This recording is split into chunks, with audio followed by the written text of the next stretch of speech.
Hello friends, स्वागत है आपका अपना चैनल रेलवे साइंस में। जैसा कि आप सभी को मालूम है, रेलवे ग्रुप डी का बहाली आ चुका है। अब हर साल आपको रेलवे का बहाली देखने के लिए मिलेगा।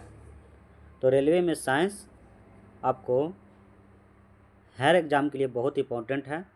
और रेलवे अब हर एग्ज़ाम में साइंस का एनसीईआरटी पूछता है, तो हम लोग एनसीईआरटी को ही फॉलो करेंगे। एक एक इम्पॉर्टेंट टॉपिक को पढ़ते जाएंगे और जो स्टेटमेंट वाइज रेलवे पूछता है वैसा ही हम लोग साइंस को कवर करेंगे, ताकि आपका एक भी प्रश्न रेलवे में इस नोट्स के बाहर नहीं जाए। तो आइए हम लोग सबसे पहले पढ़ेंगे साइंस में बायोलॉजी स्टार्ट करेंगे। और बायोलॉजी में हम लोग सबसे पहले पढ़ेंगे जीवन की मौलिक इकाई। तो जीवन की मौलिक इकाई में सबसे हम लोग पहले पढ़ेंगे, समझेंगे कोशिका। तो कोशिका क्या है वो हम लोग समझेंगे। कोशिका का अंग्रेजी शब्द सेल तथा लैटिन भाषा के सेलुला शब्द से लिया गया है। कोशिका का अंग्रेजी शब्द क्या है? सेल है। कहाँ से लिया गया है? लैटिन भाषा के सेलुला शब्द से लिया गया है, जिसका शाब्दिक अर्थ एक छोटा कमरा होता है। तो कोशिका का अंग्रेजी शब्द क्या है? सेल है। सेल कहाँ से लिया गया है? लैटिन भाषा के सेलुला शब्द से लिया गया है। इसका शाब्दिक अर्थ क्या होता है? एक छोटा कमरा होता है। नेक्स्ट पॉइंट हम लोग देखते हैं। कोशिका जीवन की मूलभूत संरचनात्मक एवं क्रियात्मक इकाई है। तो कोशिका जीवन की क्या है? एक मूलभूत संरचनात्मक एवं क्रियात्मक इकाई है। संरचनात्मक कहने का मतलब जो सजीव का जो संरचना हुआ, पूरा बॉडी का संरचना हुआ, वो किससे हुआ है? कोशिका से हुआ है। और क्रियात्मक कहने का मतलब जो सजीव पूरा क्रिया कर पा रहा है, चाहे कोई भी वो कार्य कर पा रहा है, चाहे चल पा रहा है या पढ़ पा रहा है या हम आप लोगों को पढ़ा पा रहे हैं, तो इसमें मेरा ब्रेन काम कर रहा है। ब्रेन में बहुत सा सेल है, ये प्रॉपर रूप से काम कर रहा है, इसलिए हम आप लोगों को पढ़ा पा रहे हैं। इसलिए कोशिका को क्या बोलते हैं? कोशिका को जीवन की मूलभूत संरचनात्मक एवं क्रियात्मक इकाई कहा जाता है। तो कोशिका जीवन की क्या है? मूलभूत संरचनात्मक एवं क्रियात्मक इकाई है। संरचनात्मक कहने का मतलब कोशिका सजीव का जो बॉडी का निर्माण हुआ, का संरचना हुआ है, वो किससे हुआ? कोशिका से हुआ है। और क्रियात्मक कहने का मतलब जो सजीव है, जो पूरा क्रिया कर पा रहा है, वो कोशिका की वजह से ही कर पा रहा है। इसलिए कोशिका को जीवन की मूलभूत संरचनात्मक एवं क्रियात्मक इकाई कहते हैं। अब हम लोग नेक्स्ट टॉपिक देखते हैं, कोशिका की खोज। कोशिका की खोज सन 1665 ईस्वी में रॉबर्ट हुक नामक अंग्रेज वैज्ञानिक ने किया था। तो कोशिका की खोज किसने किया था? रॉबर्ट हुक साहब ने। कब किया था? 1665 ईस्वी में। और उन्होंने कैसा सेल का खोज किया था? एक डेड सेल का खोज किया था। तो पूछेगा कोशिका का सर्वप्रथम खोज किसने किया था? तो रॉबर्ट हुक साहब ने। कब किया था? 1665 ईस्वी में। कैसा सेल था वो? एक डेड सेल था। ये जो रॉबर्ट हुक साहब थे, इन्होंने पेड़ के छाल को खुद अपने सूक्ष्मदर्शी से देखा। तो सूक्ष्मदर्शी से देखा तो उसमें एक छोटा छोटा कमरा जैसा, उनको एक खोखला डिब्बा जैसा दिखाई दिया। इसलिए उस कोशिका को उन्होंने क्या नाम दे दिया? एक छोटा कमरा। तो वह एक कैसा सेल था? तो एक डेड सेल था, वो एक मृत जीवी सेल था। अगर पूछ देगा सर्वप्रथम कोशिका की खोज किसने किया था, तो रॉबर्ट हुक साहब ने किया था। कब किया था? तो 1665 ईस्वी में किया था। अब हम लोग नेक्स्ट टॉपिक देखते हैं। सर्वप्रथम जीवित कोशिका की खोज एंटोनियो वान लुवेनहॉक साहब ने किया था। तो सर्वप्रथम जीवित कोशिका की खोज किसने किया था? तो एंटोनियो वान लुवेनहॉक साहब ने किया था। कैसा कोशिका खोज किया था? तो प्रोटोजोआ बैक्टीरिया की खोज किया था। तो सर्वप्रथम जीवित कोशिका की खोज किसने किया था? तो एंटोनियो वान लुवेनहॉक साहब ने किया था। एंटोनियो वान लुवेनहॉक साहब थे, इन्होंने एक तालाब के किनारे एक्सपेरिमेंट कर रहे थे या कुछ टहल रहे थे। उनके नाखून में एक कीड़ा फंस गया, कचड़ा फंस गया उनके नाखून में। तो उन्होंने वो कचड़ा को अपने सूक्ष्मदर्शी से देखा, तो उसमें एक कोशिका दिखाई दिया। वो कोशिका क्या था? एक बैक्टीरिया था। वह कैसा था? जीवित था। इसलिए सर्वप्रथम जीवित कोशिका की खोज किसने किया था? तो एंटोनियो वान लुवेनहॉक साहब ने किया था। अगर पूछ देगा सर्वप्रथम कोशिका की खोज किसने किया था? रॉबर्ट हुक साहब ने। कब किया था? 1665 ईस्वी में। अगर पूछ देगा सर्वप्रथम जीवित कोशिका की खोज किसने किया था? तो एंटोनियो वान लुवेनहॉक साहब ने किया था। और जो वो जीवित कोशिका था वो क्या था? वो एक बैक्टीरिया था। इसलिए इन्हें सूक्ष्म विज्ञान के जनक के रूप में जाना जाता है। तो सूक्ष्म विज्ञान के जनक किन्हें कहा जाता है? एंटोनियो वॉन ल्यूवेनहॉक साहब को कहा जाता है। सूक्ष्म विज्ञान कहने का मतलब सूक्ष्म जीव, वैसा जीव जिसे हम नंगी आँखों से नहीं देख सकते हैं, उसे हम सूक्ष्म जीव कहते हैं। तो बैक्टीरिया को हम लोग नंगी आँखों से नहीं देख सकते हैं, इसलिए सूक्ष्म विज्ञान के जनक किन्हें कहा जाता है? एंटोनियो वॉन ल्यूवेनहॉक साहब को कहा जाता है। अब हम लोग नेक्स्ट टॉपिक देखते हैं कि हमारा बॉडी का निर्माण कैसे हुआ है। सजीवों का निर्माण कैसे हुआ है? तो सेल से मिलकर क्या बनता है? टिश्यू बनता है। टिश्यू से मिलकर क्या बनता है? ऑर्गन बनता है। ऑर्गन से मिलकर क्या बनता है? ऑर्गन सिस्टम बनता है। कोशिका से मिलकर क्या बनता है? ऊतक बनता है। ऊतक से मिलकर क्या बनता है? अंग बनता है। अंग से मिलकर क्या बनता है? अंग प्रणाली बनता है। तो हमारा बॉडी का निर्माण कैसे हुआ? पहले सेल बना, सेल से क्या बना? टिश्यू बना, टिश्यू से क्या बना? ऑर्गन बना, ऑर्गन से क्या बना? ऑर्गन सिस्टम बना। तो कोशिका से मिलकर क्या बना? ऊतक बना, ऊतक से मिलकर अंग, अंग से मिलकर क्या बना? अंग प्रणाली बना। अंग जैसे हमारा हाथ पैर ये सब अंग में आता है, ये सब पूरा जब मिल जाता है तो क्या बन गया? अंग प्रणाली, एक मेरा बॉडी बन गया। तो फिर नेक्स्ट टॉपिक हम लोग देते हैं, कोशिका का अध्ययन किस में किया जाता है? तो साइटोलॉजी में किया जाता है। अगर पूछ देगा कि कोशिका का अध्ययन किस में किया जाता है, तो साइटोलॉजी में किया जाता है। नेक्स्ट टॉपिक हम लोग देखते हैं, सजीव। सजीव किससे बने होते हैं? अब हम लोग नेक्स्ट टॉपिक देते हैं, सजीव। सजीव किससे बने होते हैं? सभी जीव जंतुओं का शरीर कोशिकाओं से मिलकर बना होता है। तो सभी जीव जंतुओं का शरीर किससे मिलकर बना होता है? कोशिकाओं से मिलकर बना होता है। कुछ जीव एक कोशिकीय होते हैं और कुछ जीव बहुकोशिकीय होते हैं। तो सभी जीव जंतुओं का शरीर किससे मिलकर बना होता है? तो कोशिका से मिलकर बना होता है। उसमें कुछ जीव एक कोशिकीय हो सकते हैं और कुछ जीव क्या हो सकते हैं? बहुकोशिकीय होते हैं। आइए अब हम लोग नेक्स्ट टॉपिक देखते हैं, एक कोशिकीय जीव। वैसा जीव जिसका शरीर एक कोशिका से मिलकर बना होता है, उसे एक कोशिकीय जीव कहते हैं। एक कोशिकीय जीव किसे कहते हैं? वैसा जीव जिसका शरीर एक कोशिका से मिलकर बना होता है, उसे एक कोशिकीय जीव कहते हैं। उदाहरण में क्या होगा? अमीबा हो जाएगा, क्लैमिडोमोनास हो जाएगा, पैरामीशियम हो जाएगा और बैक्टीरिया हो जाएगा। एक कोशिकीय जीव कहने का मतलब हुआ कि उसमें सिर्फ और सिर्फ क्या होगा?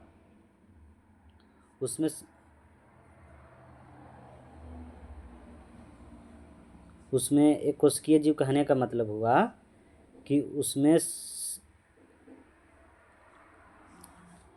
एक कोशिकीय जीव कहने का मतलब उसमें सिर्फ और सिर्फ सेल होगा। सिर्फ और सिर्फ क्या होगा? सेल। नहीं तो उसमें टिश्यू होगा और नहीं तो उसमें ऑर्गन होगा और नहीं तो उसमें ऑर्गन सिस्टम होगा। सिर्फ और सिर्फ क्या होगा? सिर्फ सेल होगा। नहीं तो उसमें ऊतक होगा, नहीं कोई अंग होगा और नहीं कोई अंग प्रणाली होगा। इसलिए एक कोशिकीय जीव किसे कहते हैं? वैसा जीव जिसका शरीर एक कोशिका से मिलकर बना होता है, उसे एक कोशिकीय जीव कहते हैं। अब आप लोग को समझ में आ गया होगा कि एक कोशिकीय जीव किसे कहते हैं? सिर्फ और सिर्फ उसमें क्या होता है? सेल ही होता है। उसमें अलग से कोई भी अंग नहीं होता है, नहीं खाना खाने वाला जैसे, नहीं कोई आँख, ये सब कुछ भी नहीं होता है। सिर्फ और सिर्फ क्या होता है? एक सेल होता है। अब हम लोग नेक्स्ट टॉपिक देखते हैं, बहुकोशिकीय जीव। इनका शरीर एक से अधिक कोशिकाओं से मिलकर बना होता है। तो बहुकोशिकीय जीव का शरीर कितने कोशिकाओं से मिलकर बना होता है? तो एक से अधिक कोशिकाओं से मिलकर बना होता है। जैसे पादप और जंतु, कवक, पादप, जंतु। तो वैसा जीव जिसका एक से अधिक कोशिकाओं से मिलकर बना होता है, उसे बहुकोशिकीय जीव कहते हैं। आइए नोट में इंपॉर्टेंट क्या देख लेते हैं। कोशिका की आकृति तथा आकार उनके विशिष्ट कार्यों के अनुरूप होता है। इसका कहने का मतलब हुआ कि कोशिका का जो आकृति है, आकार है, उनके विशिष्ट कार्यों के अनुरूप, यानी उसका जैसा कार्य होता है वैसा ही कोशिका का आकृति और आकार होता है। कुछ कोशिकाएं अपना आकार बदलती रहती है और कुछ कोशिकाएं हैं जो अपना आकार बदलती रहती है, जैसे अमीबा। और कुछ जीवों में कोशिका का आकार लगभग स्थिर रहता है, और कुछ जीवों में क्या होता है, कोशिका का आकार स्थिर रहता है, और प्रत्येक प्रकार की कोशिका के लिए एक विशिष्ट कार्य होता है, और प्रत्येक प्रकार की कोशिका के लिए एक विशिष्ट यानी एक मुख्य कार्य होता है। जैसे ब्रेन कोशिका का कार्य एक, इसका अलग कार्य है, कोशिका हमारे हाथ में जो कोशिका उसका अलग कार्य है, सभी का एक विशिष्ट कार्य होता है, जैसे तंत्रिका तंत्र। समझ में आ गया होगा। फिर अब हम लोग नेक्स्ट देखते हैं, कोशिका सिद्धांत किसने दिया। कोई देगा कोशिका सिद्धांत किसने दिया, तो एम स्लाइडेन और टी स्वान नामक वैज्ञानिक ने दिया था। कब दिया था, तो 1838 एवं 1839 में दिया था। तो पूछ देगा कोशिका सिद्धांत किसने दिया था, स्लाइडेन तथा स्वान नामक वैज्ञानिक ने दिया था। कब दिया था, 1838 तथा 1839 में दिया था।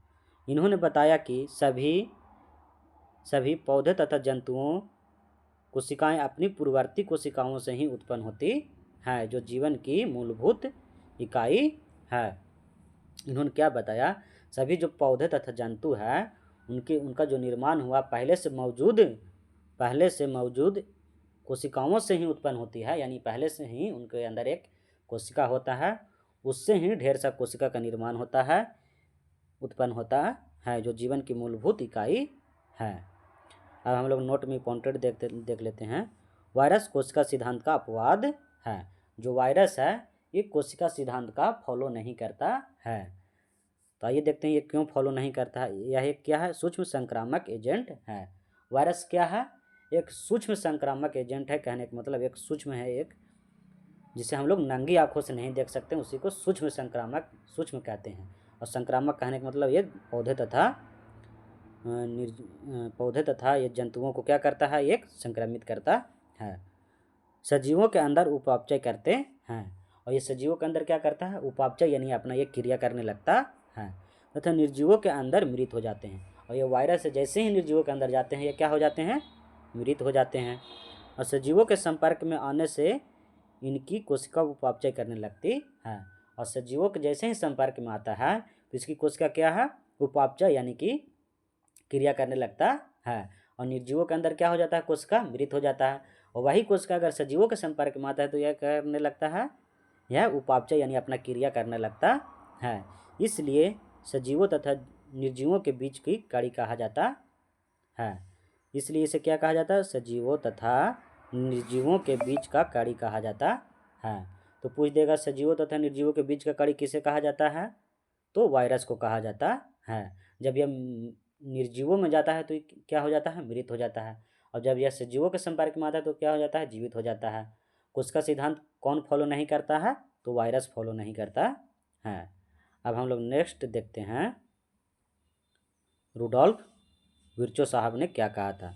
उमिनस सेलुला ई सेलुला किसने कहा था, तो रुडोल्फ विर्चो साहब ने कहा था। कब कहा था, तो 1855 ईस्वी में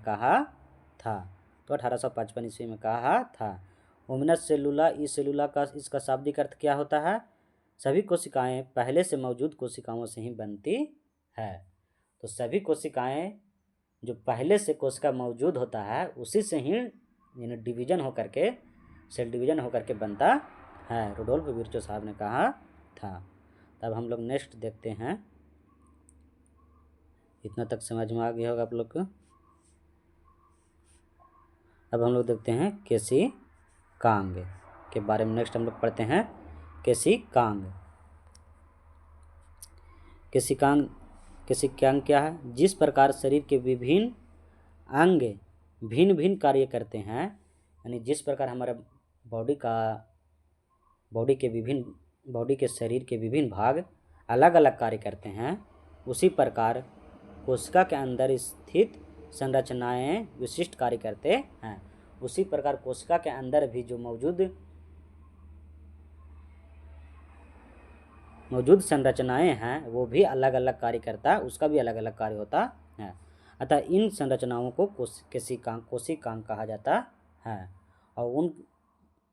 और उन संरचनाओं को क्या कहा जाता है, केशिकांग कहा जाता है। यानी जिस प्रकार हमारे बॉडी में का जो शरीर है, शरीर के विभिन्न अंग है वो अलग अलग कार्य करते हैं, उसी प्रकार कोशिका में मौजूद संरचनाएं वो भी अलग अलग कार्य करता है। और इन संरचनाओं को क्या कहा जाता है, केशिकांग कहते हैं। अब हम लोग देखते हैं इसका कार्य क्या है, केशिकांग का कार्य क्या है। कोशिका में नए पदार्थ का निर्माण करना। कोशिका में नए पदार्थ का निर्माण कौन करता है, तो केशिकांग करता है। अगर पूछ देगा कोशिका में नए पदार्थ का निर्माण किसके वजह से होता है, तो केशिकांग की वजह से होता है। और अपशिष्ट पदार्थों का निष्कासन करना। अपशिष्ट पदार्थों का भी निष्कासन कौन करता है, तो केशिकांग करता है। कोशिका में नए पदार्थ का निर्माण किसकी वजह से होता है, तो केशिकांग की वजह से होता है। और अपशिष्ट पदार्थों का निष्कासन कौन करता है, तो कोशिकांग करता है। अब हम लोग नेक्स्ट टॉपिक देखते हैं,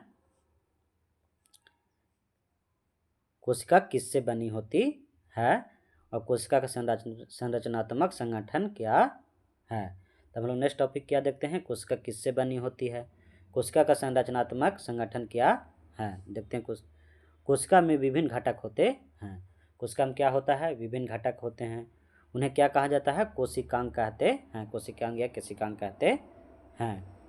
प्रत्येक कोशिका में प्लाज्मा झिल्ली तथा प्लाज्मा झिल्ली केंद्रक और कोशिका द्रव होता है।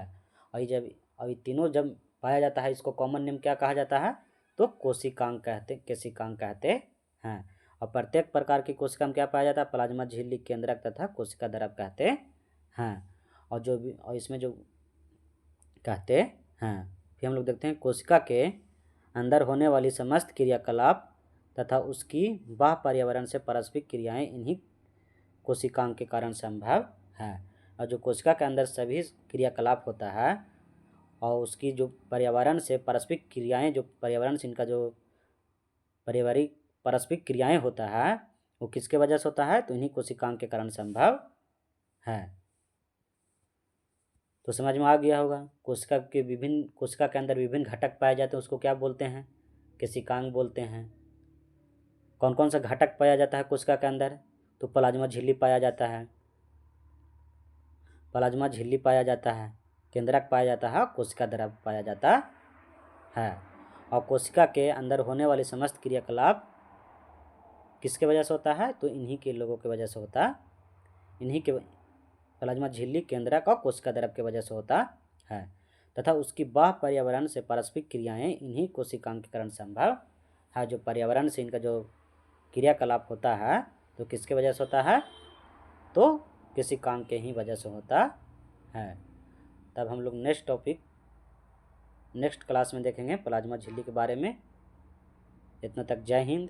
आप इस वीडियो को ज़्यादा से ज़्यादा शेयर कीजिए ताकि हम आप लोगों के लिए अच्छा से अच्छा कंटेंट लेकर के आएँ, जो आप लोग को एग्ज़ाम में बहुत ही हेल्पफुल साबित होगा। तो आज का क्लास यहीं तक रखते हैं, फिर मिलते हैं नेक्स्ट वीडियो।